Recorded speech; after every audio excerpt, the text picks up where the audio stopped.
ত্রয়োদশ জাতীয় সংসদ নির্বাচন ও গণভোটে ভোট দিয়েছেন প্রধান উপদেষ্টা ডক্টর মোহাম্মদ ইউনূস। ভোট দিয়েছেন প্রধান নির্বাচন কমিশনার এএমএম নাসির উদ্দিন এবং সেনাবাহিনীর প্রধান জেনারেল ওয়াকারুজ্জামান।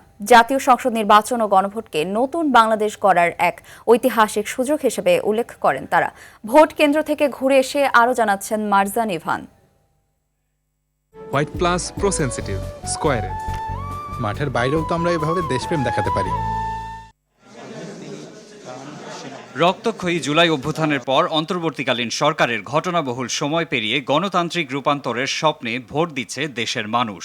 সংবিধান সংস্কার বিষয়ক এই গণভোটে ভোট দিয়েছেন অন্তর্বর্তী সরকারের প্রধান উপদেষ্টা ডক্টর মোহাম্মদ ইউনূস। আজ সকাল 10টায় রাজধানীর Gulshan model high school and college কেন্দ্রে তিনি ভোটাধিকার প্রয়োগ করেন। আজকের দিনকে নতুন বাংলাদেশের জন্মদিন উল্লেখ করেন ডক্টর ইউনূস। আজকে নতুন বাংলাদেশের জন্মদিন।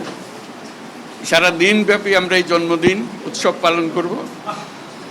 এটার মাধ্যমে আজকে যে প্রক্রিয়া এখান থেকে শুরু হলো, এর মাধ্যমে আমরা অতীতকে বর্জন করলাম।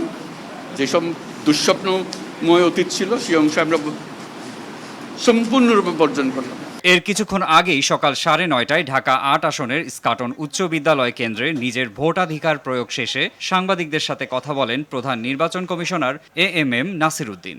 দেশে আর কখনো পাতানো নির্বাচন হবে না, সেই ইতিহাস ভুলে যেতে হবে বলে জানিয়েছেন তিনি। বাংলাদেশ যে গণতন্ত্রের ট্রেনে উঠে গেল, এই ট্রেন ইনশাল্লাহ গন্তব্যস্থলে পৌঁছাবে। এই যে একটা বিশাল কর্মযজ্ঞ, আমার মনে হয় এর চাইতে বড় কোঅর্ডিনেশনের কাজ আর নাই। এদিকে বেলা 10:15টায় আদমজী ক্যান্টনমেন্ট কলেজ কেন্দ্রে ভোট দেন সেনাবাহিনী প্রধান জেনারেল ওয়াকারুজ্জামান। গত 1.5 বছর ধরে আজকের দিনের অপেক্ষায় ছিলেন বলে জানান তিনি। সম্মানিত ভোটারদের অনুরোধ করব, আপনারা নির্ভয়ে আপনাদের বাসা থেকে বের হয়ে পোলিং স্টেশনে যাবেন এবং আপনাদের ভোট দেবেন। এটা আমাদের জন্য অত্যন্ত গুরুত্বপূর্ণ দিন। মারজান ইভান, RTV।